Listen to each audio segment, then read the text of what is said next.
Hello, everybody. Christian Jack here for One Soccer. Delighted to be joined by a very special guest. I'm here in Montreal ahead of Canada's game on Friday night against Australia.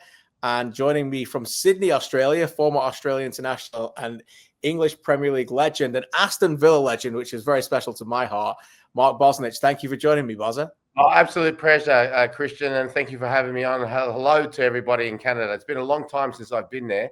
Yeah. I actually went to Canada in 1987, would you believe, for what was then the Under-16s World Cup, and we stayed in Montreal. So this is very special for me.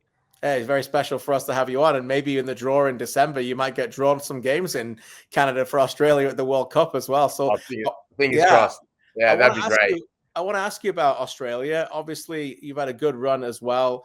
There's some excitement here for Canada to play another team inside the top 25.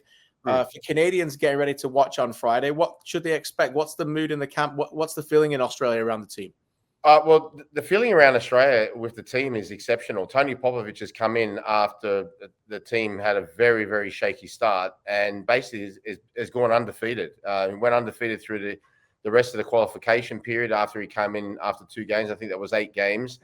They beat Japan for the first time in, I think it was 19 years. And I think they beat Saudi Arabia for the first time in 14 years.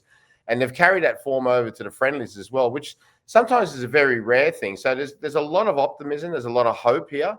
And there's a lot of positivity. And now going into these 2 games, this is a far better gauge as to see where we are, because host nations in World Cups are very, very difficult to play against. And we all know in terms of Canada, they've got a very good side. They've been flying as well. They've been undefeated for quite some time. And then they play USA as well. So that will give us a more of an idea about where the team's at and where some of these individual players that he's now looking at to see whether or not they're going to make the 26-man squad come the World Cup next year. Yeah, Tony Popovich, as you mentioned, a name quite a lot of us will remember from his Crystal Palace times, but has been a good manager domestically in Australia as well for a few years. What kind of style does he bring? What kind of collective tactics should we expect from the Aussies? Tony Popovich is a very pragmatic manager. He always has been. And he's the only Australian manager thus far, or manager from anywhere, that's actually taken a team here in Australia, Western Sydney Wanderers, where he was from and where I'm from, to win the Asian Champions League. And he did that in a very, very pragmatic style. And when I say pragmatic style, for those who really want to sort of ring a bell, so to speak, we're talking Jose Mourinho style. So he's also he's not too stubborn and too proud to be able to change his tactics, not only throughout the game, but according to the players that he's got. And I think that's very, very important, and he knows that.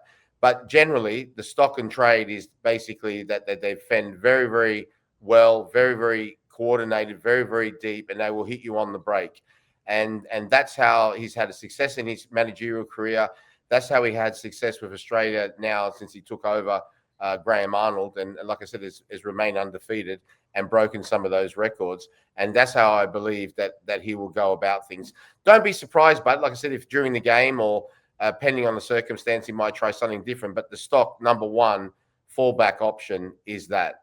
Yeah, great point. I spoke to Jesse Marsh about Australia, and he said that they collectively defend together as an 11, and we would expect that here at Stade Saputo on Friday.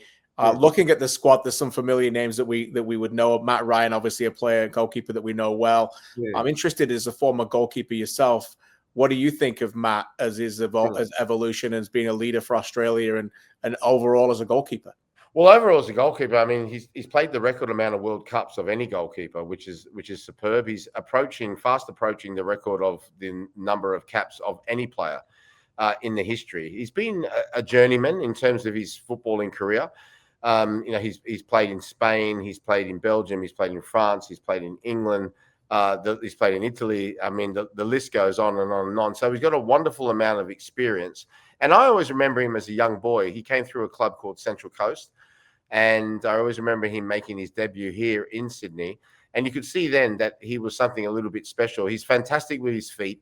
And that's with both feet. He can really play out. And that's why he really, you could say, broke into the national team when Ange Postecoglou first come on board. And because Ange Postecoglou really loves to play in that type of manner. But he's also gained his experience, especially playing in England, of coming and catching crosses. He's a very good shot stopper.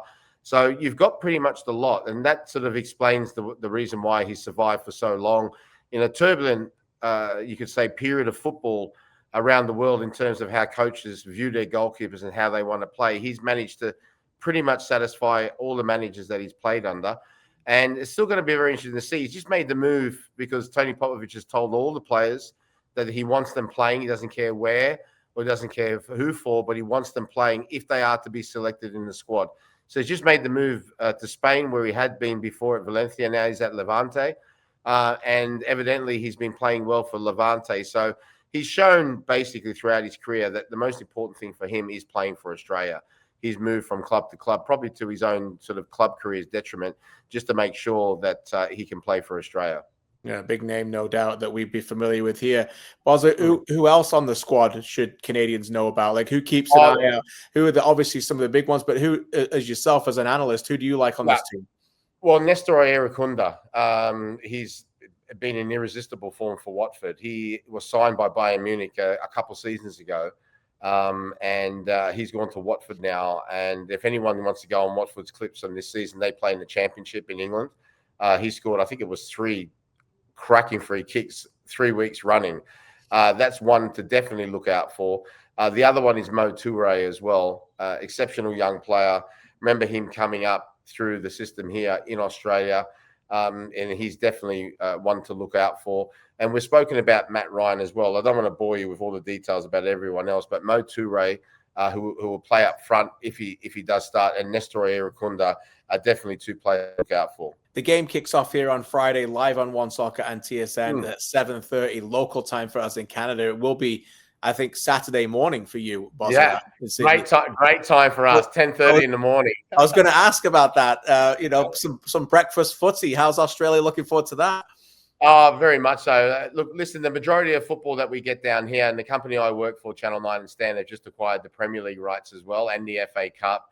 We already had all the European games. So the European games obviously played at nighttime in Europe. They're played early in the morning here, either 5 a.m. when it's not daylight saving, now daylight saving, 7 a.m. kickoff. The Premier League, the first 7 games and the last game because of the daylight saving. So the first 7 and the last 7, the early game kicks off here at 9:30, which is brilliant. But now when the clocks go back here to daylight saving time in England, when they go back to normal time, then it's like midnight kickoff. So I'm used to like late nights or early morning. So when I was looking down, when I saw 10:30, I straight away looked twice. I was like, it's got to be 10:30 p.m. No, 10:30 a.m. So it'll be absolutely fantastic. So like I said, there's a really good feeling about the squad. A lot of young players. It's been a difficult time in the A-League the last 5 seasons or so because of COVID and so forth. But James Johnson, who's now with you guys there in Canada, he done an exceptional job here as a CEO, and we're starting to see bearing the sort of the fruits of all the the things that he laid down while we were here. And the one, out of something bad comes something good, and out of something good comes something bad. The fact that they couldn't afford to bring in the type of foreign players they did in the past has meant a lot of more opportunities for young Australians. And now we're bearing those fruits with those players that I mentioned and a whole host of others as well. But it's just generally a good feeling. We had our cup final on the weekend with a team that was from the lower divisions and a team that's from the A-League. That was packed out. They got great TV ratings. So with this season coming along and then the World Cup, like I said, and these internationals and the fact now there's 48 teams, and last time we got to the round of 16, there's a real genuine feeling that we can get to the knockout stages. So positive feeling all over here. Yeah, I was in Qatar when they beat Denmark, and that was a bit of a shocker and a great result as well. So I was at that game. So that was great. And yeah, you mentioned James. We're certainly happy to have him on this side of the world as well. What about you, mate? You mentioned TV work. How much are you enjoying the time in there and educating the Australians and working within the sport? Oh, very much so. And you've hit the nail on the head, Christian. I believe that a lot of people said, why didn't you become a manager and this, that, and the other? Well, number one, I said, I think it's too hard. And number two, I said, I think I'd have a little bit of problem maybe sort of saying to people lights out at 12 and all that, because I wasn't the greatest at that when I played. So the best way that I can get my voice across or the gospel across, in my opinion, is through television, to lend the experience that I gained for 20 years being over in the UK and playing in European football, playing at the very highest, to everyone here and let them know that there's always, different points of view. There's always a flip side to the coin. And to be able to do something that I loved for 20 years and now talk about, I'm very, very lucky indeed. So as much as I complain about the times, I'd be lost without it. It's been absolutely fantastic and a real privilege and a real honor as well. And like I said, that's the best way that I can get to as many people as possible. But and both boys and girls, just to explain to them the nuances about football and what goes on, and to help promote the game in the country as well, because it's not number one sport here, just like in Canada and the USA, but it's on the rise. It's the most participated sport, and we saw with the Women's World Cup that we had here in 2023, the highest rating TV show of all time. And I always thought it was when Dallas was on, when Who Shot J.R. Ewing, but it wasn't. It was the Matildas, the Australian national ladies team, the Matildas, we nicknamed them, playing against England. 11 million people, which for Australia was just outstanding. So I just want to try to keep that momentum, try to help as much as I possibly can, and to lend my experience, the benefit of my experience, to as many people possible, and in TV stroke streaming, whatever you want to call it. That's the best way I've found. As you should. The Aussies are lucky to have you. There's quite a lot of similarities between Canada and Australia. Yeah. You mentioned the participation numbers. We had our own Women's World Cup in 2015 that certainly elevated the game here. The women's team obviously got the gold medal in the Olympics and have been marvelous over here. Now the men are shining, much like the with you guys as well. And it kind of comes together on Friday night, which is wonderful. I think playing for your country. A lot of the Canadians I've been with them today is the pinnacle. No, what was it like for you, Bozza? Like, what's that like for you when you look back at your time to go out there and represent the country that you love? Well, it was a fantastic feeling. Unfortunately, I only played 17 times for my country. We didn't have what they have now in terms of an international break then, and it was so difficult. I was always the meat in between the sandwich of the club. Whichever it may be, which, they would turn around and say, we're paying your quite substantial wages and not for you to fly halfway around the world for a friendly against, I won't even say a team, as I don't want to disrespect them, which I can understand totally. And I never used the national team in a way for a shop window. I went over there on my own. Then you had the feeling of playing for the country of your birth, which you love so much and you grew up with. So it was always very difficult, and we always tried to find a compromise. Sometimes we did, sometimes we didn't. Ironically, the one time we didn't find a compromise was back in 1993 when Australia did play Canada in that World Cup qualifier, and we couldn't find a compromise. So FIFA ended up banning me from playing for Aston Villa, plus I was banned for playing for Australia. And Robert Zabika got sent off in that first game, and then Mark Schwarzer had to come on and then play in the second game. And I think we went through on penalties. But that was a wonderful example of the troubles that there were. I'm sure FIFA, when they'll take into consideration, they would have used my case as one of the examples of why there has to be an international week. So I can understand both points of view, because Australia is not, in terms of distance from England, as you well know, as long as if you're flying over to Belgium or anywhere else in Europe, you're traveling, 12,000 miles or whatever it is, and it can take it out of you. And I always remember once also at Manchester United, getting called to go back to play against a Brazilian under-23 side. And I came back and my knee had blown up from the flight and I had to miss the game on the weekend. I won't go into detail, but I got in trouble, put it that way. Yeah, so I'm sure Fergie didn't take it well. No, he didn't. No, he didn't. And like I said, so looking back, you always look and think, oh, you could have played more. But at the time, I would just sort of say it was like, a little bit of small was more. Everyone was very, very special of the games that I played, and I played when I could. And that was too few and far between. But right now for players, it's a different story altogether, and I'm happy for that, because it was, it used to tear your heart in pieces, because the club was right, and so was the federation and what they were both saying. And you had to basically try to find a compromise. And invariably, if you try to please everybody, sometimes you please nobody. Yeah, no, I'm sure it was tough. But I will say, as a lifelong Aston Villa fan and a teenage Aston Villa fan right now, thinking I'm talking to the man who won us League Cups in the 90s, I want to thank you for your loyalty to my club. Thank you. During those times. I mean, you played over 55 games one season for us, I remember, I think. So the fact that you were there for us every single game, that for me was that, Christian. That was that season, would you believe? So that season, with the Canada game, because the return, I think it was the return game or the first game, and that's what I was trying to look for a compromise. The first game in Canada fell on the opening weekend of the Premier League. And my compromise was, look, listen, I'll miss the first one, but I'll be back for the second one. Right. And they couldn't come to an agreement. And then ironically, Nigel Spink, a legend for Aston Villa, won the European Cup in 1982, goalkeeper, came in.